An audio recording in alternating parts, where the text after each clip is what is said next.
Hari Om. Shri Gurubhyo Namaha. Reveling in bliss is how the enlightened master is described in the last verse. And this picture of perfection is enough to inspire us to pursue our spiritual path. But what to do? And so verse number 20 of Bhajagovindam tells us what to do. It's a perfect roadmap. And the first instruction is Bhagawad Gita Kinchita Dita. To study even just a little bit of the Bhagavad Gita. The Bhagavad Gita is an amazing scripture which is so applicable to all of us.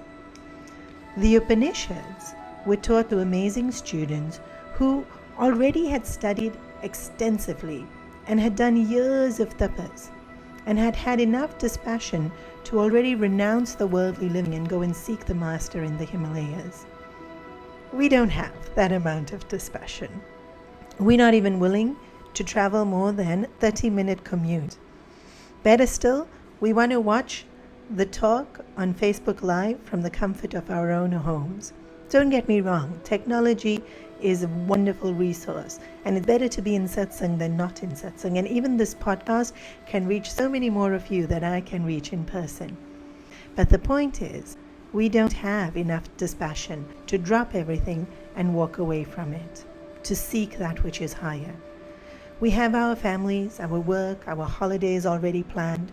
We've invested in a new plasma TV with surround sound, and we want to watch all the movies.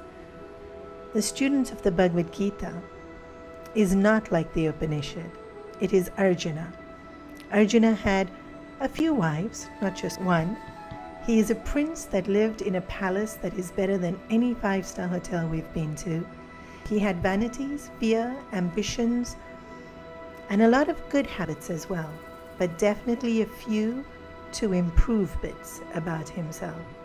And that's what makes the Bhagavad Gita so perfect for all of us, because we can relate to Arjuna, and so we'd be able to relate to the teachings. The Bhagavad Gita was also taught in the middle of the battlefield, where there was so much dilemma, so much stress. Again, something we can relate to. And so those teachings can then be applied to our lives. And reading just a little bit of the Gita, but not just reading it, but truly understanding, can make a huge difference in our lives. Pujya Gurudev Swami Chinmaya had chosen this scripture, the Gita, to popularize, because he knew how relevant it was in our lives. And he would sign people's copy of the Gita by saying, read 2 verses daily, or read 2 verses morning and evening. He would autograph the books as though he was giving a prescription, because very often he would say, all of us have the Arjuna disease, and so we need the solution given in the Gita. And when somebody had told him, they showed him the book that he had signed, and he had said, read 2 verses daily. They told Pujya Gurudev, I've already been to the Gita 6 times, Gurudev, as per your instruction. And Gurudev promptly replied, but how much of the Gita has gone through you? And this is what's meant by Bhagavad Gita Kinchita Dita. When we study that little bit, it has to go into our hearts and transform us. There's a beautiful story about Eknath Maharaj's daughter. She had married a very learned Brahmin, and after a few years of marriage, he got a little bit distracted. He took to going out every night, and one day she realized that he was going to the brothel, and he was drinking, he was keeping terrible company and overindulging and creating a very bad habit. She went to her father, Eknath Maharaj, and said, do something, help me. If he keeps going down this path, who knows where he'll end up. Eknath Maharaj called him one day and said, you know, son, I've lived a fairly good life. I just have one regret. I have all this beautiful knowledge, and I never taught it to my daughter. I ask just this one favor of you. What I couldn't do, could you please do now that she's in your home? Eknath Maharaj knew that he was learned. He had studied Sanskrit. He had studied the scriptures. He knew the meaning of it. And so he requested that you can do whatever else you want to, that's not a problem, but every night after dinner, just explain 2 verses of the Gita to my daughter. The husband thought it was an earnest request from the father and thought it doesn't hurt me in doing it.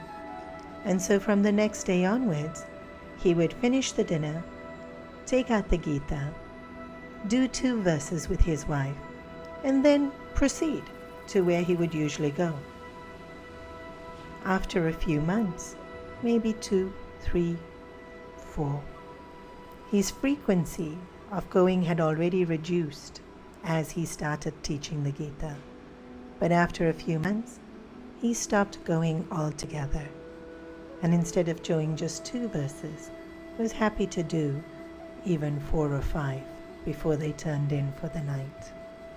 It's not that we keep the Gita on our shelves or we keep listening. We do need to keep listening because we constantly forget. But even more powerful is if we take just one thing from it and really try to master that. So many times in the Gita, a list of virtues is given, or a list of yagnas are given, different spiritual practices that we can do. And whenever Pujya Gurudev would explain these parts of the Gita, he would say, you don't have to take them all. Just take one virtue and master it. Just take one practice and master it. Because when we do one thing really well, the others fall into place. And in today's world, we have no excuse. With technology as easily available, we can watch Pujya Gurudev's Gita on YouTube, on the Chinmaya clicks. There's so many DVDs available. If we haven't already heard it, then start today. And if we have been listening to it, then choose that one thing that we're going to really perfect and master and reflect on. Because even just a little bit will get us to where we want to go. Think about it. For more in-depth talks from Swamini Supriyananda and other excellent teachers of the Chinmaya mission, you can subscribe to chinmayaclicks.com. You can also visit the Chinmaya channel on YouTube for bite-sized inspiration and discourses on in-depth Vedantic texts. To know about local classes, activities, and upcoming retreats, visit www.chinmayamission.com. And see you on the next podcast.